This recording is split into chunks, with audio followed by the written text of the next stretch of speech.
Why is your motivation and what you like in the moment of creating, why are they terrible things to pay attention to move forward? That's the question I'm going to answer today on Mike Monday, and this is your nearly daily dose of information, inspiration and insight to get you moving in the studio.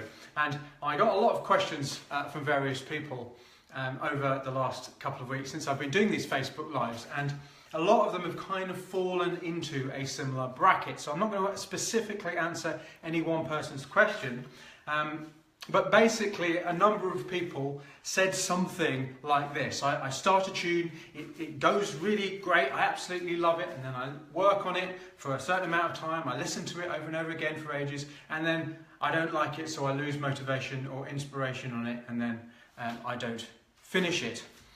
And I'm sure we're all incredibly used to that kind of situation. But before I answer that general question, I've got a set of tools for you to download.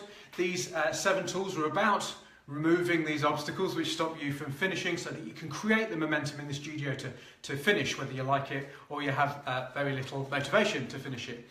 You can get them at mikemonday.com/7 top tools, and when you get the download, there's another little surprise on the other side should you want to sign up for that free.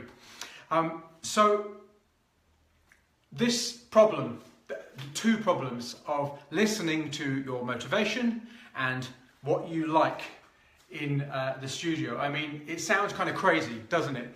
Me saying that don't listen to your level of motivation, don't listen to what you like. How else are you going to move forward in the studio? Well, I'm here to give you a slightly different perspective on this, because here's what can happen. You sort of feel a lack of motivation, and then you link that because you're focusing on the music, therefore I must not like the music.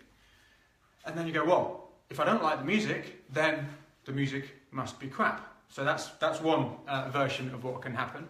Or something can happen where, for some reason, you go, oh, I don't like this anymore. So that means I am unmotivated to finish it, which means it must be crap. But this is a hugely oversimplistic view of what is actually going on. What you are conscious of in your environment and even within yourself is an infinitesimally small part of the reasons you think and feel anything.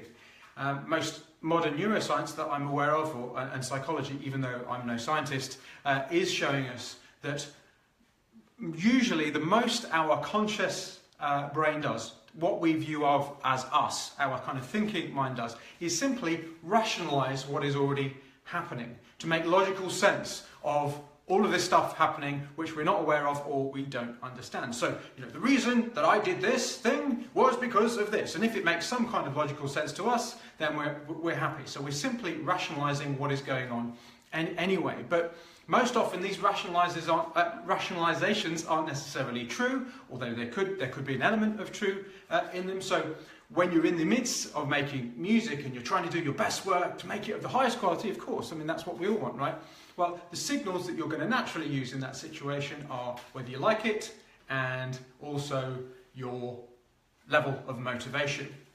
But the problem is, both what you like and your motivation come in waves. They naturally come in waves. Even if you were listening to the greatest piece of music ever written, your motivation for working on that piece of music, or even listening to that piece of music, and whether you like it or not, would actually come in waves. And what causes these waves are many, many different things within us and outside us. Maybe a dream you had last night that you don't even remember, maybe an argument you had, maybe a memory of something, maybe a smell, maybe there's just so many millions of inputs coming into us that affect how we feel about what we're doing, how we feel in general, our level of motivation, that it is a mistake to pay too much attention to how you feel and the thoughts and feelings that are coming into your mind. See, the thing is, when you look at it, in all of the examples that, all of the questions that I've been given, it started with the person, the producer, liking what they were doing at some point. They loved it, in fact, usually.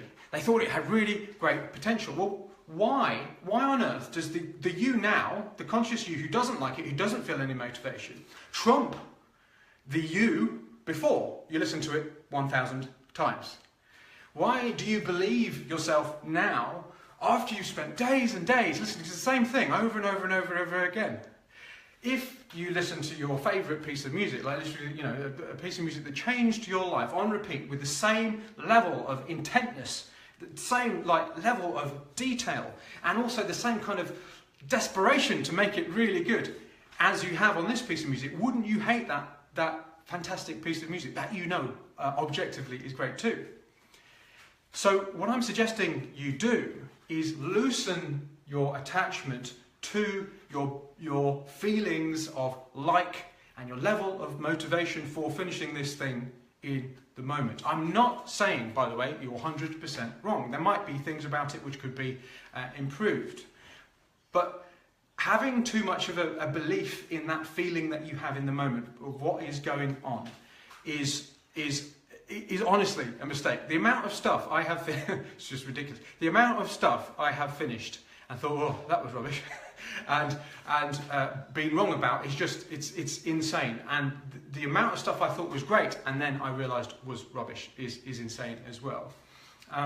Because if it was good before, who's to say it's not good now? And you, the person who's been listening to it on repeat for days after days upon days upon days, are not in the best position to make that judgment. Don't rationalise away something which could be incredible. Don't rationalise away all of that time that you've spent working on something that may well be good. The simple fact of the matter is, and this might come as news to some people, but why do you have to like everything that you finish? Where is it written that you have to like everything that you finish? Where is it written that you actually have to feel motivated to take action? It's not. Trust me, I feel unmotivated a lot of the time. I felt unmotivated before I did this live, in fact. I didn't feel motivated to do it, but the process, the taking of the action creates motivation. I'm now feeling motivated talking to you now because I took the action. The process of finishing it may well end in you liking it, bouncing it or recording it or whatever and going away and then coming back to it and you go, actually, I really like it, which never would have happened had you not finished it. So, action creates motivation. Often finishing it creates like. Sometimes finishing it doesn't create like. Sometimes finishing it you think, oh no, it really is terrible. But then you've got something to work on. But don't believe yourself in the moment of creation. Just always be taking the steps forward, understanding that your likeometer will go up and down, your motivation will go up and down, and it doesn't necessarily mean anything. When you realise you actually don't need any verification from your thoughts and feelings, you don't need validation from your thoughts and feelings in order to get something done, it's incredibly freeing. It's like a relief.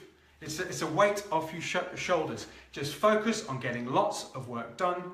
You can worry about if it's any good later. So I hope you found that helpful, and all the people who asked a question around that their question has been answered. This does take practice, by the way. Letting go of, I actually call it the tyranny of like. Letting go of that need to absolutely love what you're doing in every single moment does take practice. You just got to just practice. Just do it over and over again and try and ignore that. And it will come, and things will start to flow much easier. So if you found this useful, please share it with somebody somebody who might find it useful. Tag them in the comments if you think they need to hear this, or just plain tell them about it. And don't forget, I've got that new set of tools to download, the 7 top tools, which will help in loosening this attachment to they're at mikemonday.com/7 top tools. And until next time, onwards and upwards, and go and finish something right now.